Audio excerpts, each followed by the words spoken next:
Assalamualaikum warahmatullahi wabarakatuh. Selamat pagi dan salam sejahtera bagi kita semua. Semoga pagi hari ini anak-anak ibu, peserta didik ibu, kelas 12 akuntansi 1 dan 2, serta kelas 12 TKJ A, B, dan C, tetap sehat dan tetap semangat untuk menerima materi pembelajaran yang Ibu berikan. Adapun materi kita pada pagi hari ini yaitu mengevaluasi informasi baik fakta maupun opini dalam sebuah artikel yang dibaca. Di sini Ibu akan memberikan beberapa materi yaitu bagaimana cara menemukan informasi dalam artikel yang kita baca. Di dalam artikel majalah atau surat kabar, kita akan menemukan fakta dan opini yang disajikan secara beriringan. Oleh karena itu, kita harus cermat agar dapat membedakannya. Di sini Ibu akan menjelaskan pengertian dari fakta dan opini. Yang pertama adalah fakta.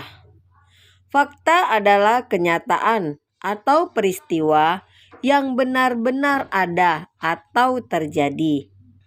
Fakta biasanya dapat menjawab pertanyaan apa, siapa, kapan, di mana, atau berapa. Sedangkan opini adalah pendapat, pikiran, atau pendirian seseorang terhadap sesuatu.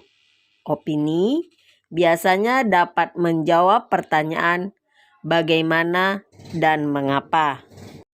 Setelah kita mengetahui apa itu sebetulnya fakta dan opini dalam artikel yang kita baca, maka di sini kita akan menyusun sebuah opini dalam bentuk artikel.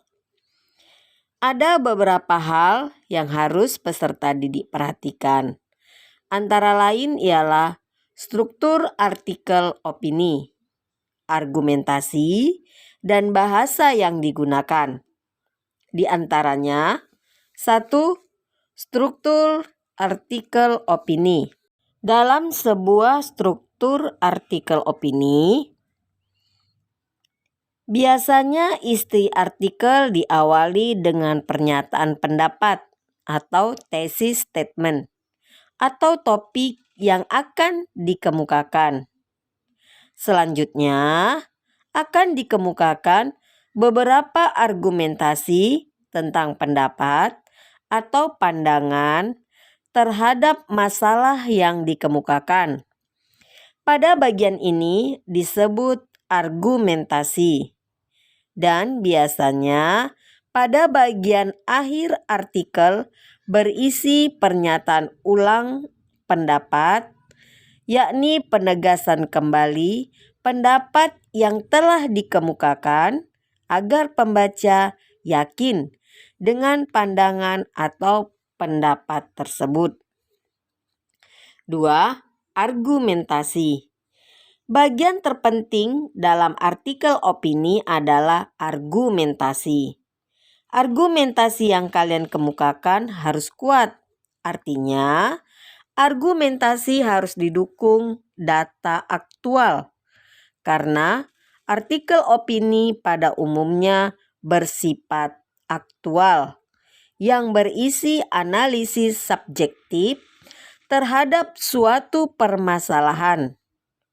Argumentasi yang dibangun harus konstruktif agar pesan dalam tulisan dapat diserap secara baik oleh pembaca. Dan kemudian kita juga harus memberikan solusi yang komprehensif. 3. Penggunaan bahasa. Bahasa dalam artikel bersifat ilmiah populer. berbeda dengan bahasa ilmiah pada umumnya.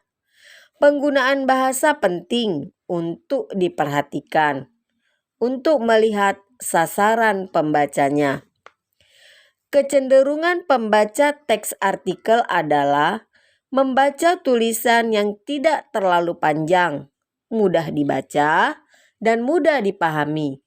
Oleh karena itu, pada saat membuat opini, gunakan bahasa yang komunikatif, tidak bertele-tele, dan ringkas penyajiannya.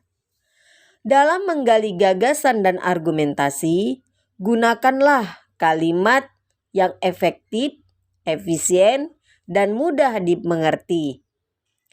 Jika kita menggunakan istilah asing atau bahasa daerah, buatlah padanan kata dalam bahasa Indonesia. Demikianlah materi pada pagi hari ini. Kiranya peserta didik Ibu dapat memahaminya dan mengerti apa itu yang dimaksud dengan artikel opini di dalam sebuah artikel yang kita baca. Dan kita akan bertemu kembali dalam materi yang selanjutnya, yaitu menganalisis kebahasan artikel atau sebuah buku ilmiah. Selamat pagi dan salam sejahtera bagi kita semua.